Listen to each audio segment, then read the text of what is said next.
സങ്കീർത്തനം 92. നീതിമാൻ സന്തോഷിക്കുന്നു. സാബത്ത് ദിവസത്തേക്കുള്ള ഒരു ഗീതം.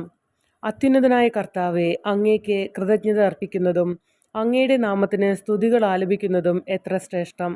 ദശതന്ത്രിനാദത്തോടുകൂടെയും കിന്നരവും വീണയും മീട്ടിയും പ്രഭാതത്തിൽ അങ്ങയുടെ കരുണയെയും രാത്രിയിൽ അങ്ങയുടെ വിശ്വസ്തതയെയും ഉദ്ഘോഷിക്കുന്നത് എത്ര ഉചിതം. കർത്താവെ, അങ്ങയുടെ പ്രവൃത്തികൾ എന്നെ സന്തോഷിപ്പിച്ചു. അങ്ങയുടെ അത്ഭുത പ്രവൃത്തി കണ്ട് ഞാൻ ആനന്ദഗീതം ആലപിക്കുന്നു. കർത്താവെ, അങ്ങയുടെ പ്രവൃത്തികൾ എത്ര മഹനീയം.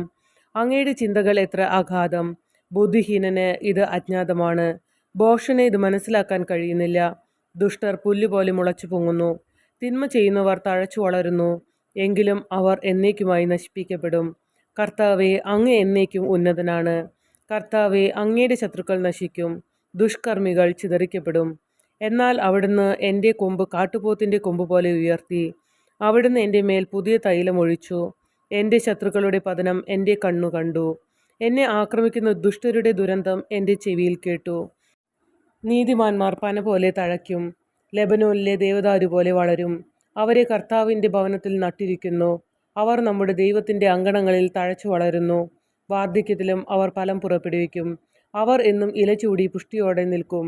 കർത്താവ് നീതിമാനാണെന്ന് അവർ പ്രഘോഷിക്കുന്നു. അവിടുന്നാണ് എൻ്റെ അഭയശില. അനീതി അവിടുത്തെ തീണ്ടിയിട്ടില്ല.